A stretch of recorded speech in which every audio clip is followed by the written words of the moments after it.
नमस्कार दोस्तों, आज की जो ये वीडियो है इसमें हम एक अभ्यास प्रश्न पत्र हल करेंगे ताकि आने वाली परीक्षाओं में आपको इससे सहायता मिल सके।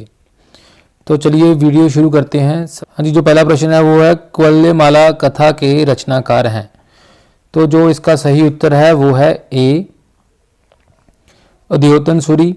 उसके बाद है खुसरो की रचना खालिक बारी वस्तुतः है।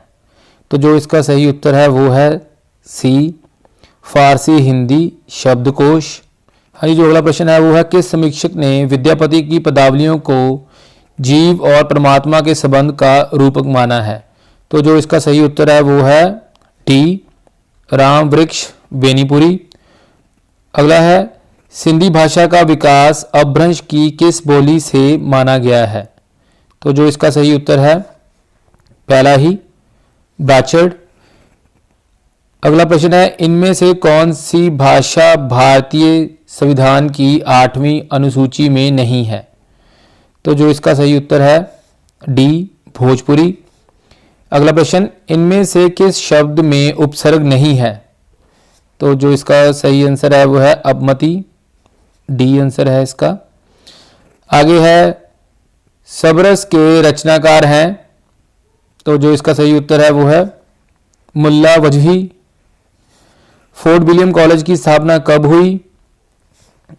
पहला ही सन 1800 ईस्वी। अगला जो प्रश्न है वो है बेकसी का मजार उपन्यास के लेखक हैं।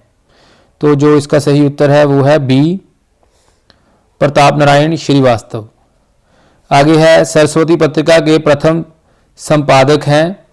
तो इसका सही उत्तर है बाबू श्याम सुंदर दास।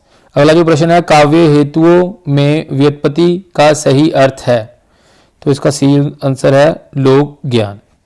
अगला प्रश्न है इनमें से कौन मनोविश्लेषणवाद से जुड़े विचार नहीं है। तो जो इसका सही उत्तर है वो है डी।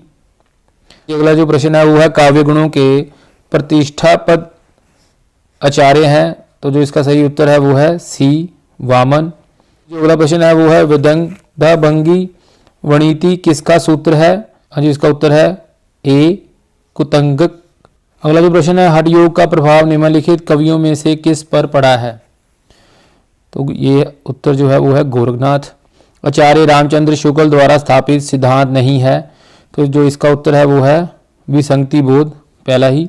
हाँ जी, जो अगला प्रश्न है वो है हिंदी जाति की अवधारणा के पुरस्कर्ता कौन है। इसका जो सही उत्तर है वो है बी रामविलास शर्मा।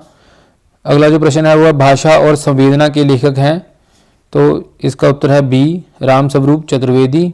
आगे है नूतन ब्रह्मचारी उपन्यास के रचनाकार हैं। तो ये है बालकृष्ण भट्ट। अंगद का पाँव के लेखक हैं। तो श्री लाल शुक्ल। कालीचरण किस उपन्यास का पात्र है। तो ये है मैला आंचल। अगला जो प्रश्न है इनमें से कौन सी महिला कथाकार हिंदी की नहीं है। तो इसका सही उत्तर है डी। अगला प्रश्न है तुलसीदास की किस रचना में संत महंतों के लक्षण वर्णित हैं। वैराग्य संदीपनी। दुष्टकूट पदों की रचना किस कवि ने की है। तो ये है सूरदास। सुख सागर के रचनाकार हैं। तो ये डी है मुंशी सदा सुखलाल नियाज। अगला जो प्रश्न है बालाबोधनी मासिक पत्रिका के संपादक थे। तो इसका जो सही उत्तर है वो है भारतेंदु हरिश्चंद्र। जयवर्धमान नाटक के लेखक कौन हैं। सही उत्तर है डॉक्टर राजकुमार वर्मा। आगे है मुकुल नामक कविता संग्रह किस रचनाकार का है। तो इसका जो उत्तर है वो है डी सुभद्रा कुमारी चौहान। आगे है चक्कर क्लब के रचनाकार हैं। तो यह है अमृतलाल नागर। चेखव एक इंटरव्यू किसकी रचना है। तो ये है राजेंद्र यादव की। यही रूप शक्ति ओ सियूं यही रूप त्रिभुवन कर जियूं काव्य पंक्ति किस कवि की है।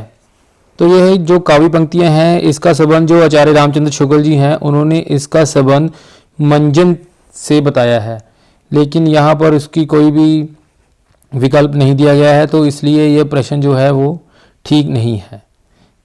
वो है जसोदा कहा कहे सो हो बात तुम्हारे सूत के कर्तव्य मोह पे कहत कहे नहीं जात। तो जो इसका सही उत्तर है वो है बी, चतुर्भुज दास।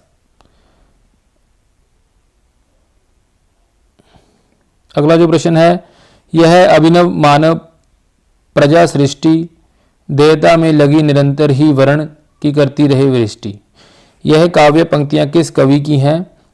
तो जो इसका उत्तर है वो है पहला ही, जयशंकर प्रसाद। अगला है, कमलेश्वर द्वारा रचित कहानी नहीं है। तो जो इसका उत्तर है एक और जिंदगी। मित्र संवाद पत्र साहित्य किनके बीच लिखे गए पत्रों का संग्रह है? तो जो इसका सही उत्तर है वो है ए, रामविलास शर्मा, केदारनाथ अग्रवाल। अगला जो प्रश्न है, इनमें से कौन सी कृति वृंदावन लाल वर्मा की है? तो जो इसका सही उत्तर है वो है बी, भुवन विक्रम। इनमें जीवनी पर उपन्यास नहीं है। तो इसका जो उत्तर है वो है भूले बिसरे चित्र। अगला जो प्रश्न है, कौन सा उपन्यास अधूरा नहीं है? जो इसका उत्तर है वो है डी, रत्ना की बात। हाँ जी, जो अगला प्रश्न है, लगता नहीं है मेरा दिल आत्मकथा की लेखिका हैं। तो जो इसका उत्तर है वो है कृष्णन अग्निहोत्री। तो मैं आशा करता हूँ कि आपको इस वीडियो से अच्छी जानकारी मिली होगी। तो कृपया इस चैनल के साथ बने रहें, क्योंकि आने वाले दिनों में मैं ऐसे ही अभ्यास प्रश्न पत्र और भी लेकर आऊँगा, ताकि आने वाली परीक्षाओं के लिए आपको सहायता मिल सके। अगर आपको वीडियो अच्छी लगी है तो कृपया इसे लाइक और शेयर करें और मेरे चैनल को सब्सक्राइब करें। धन्यवाद।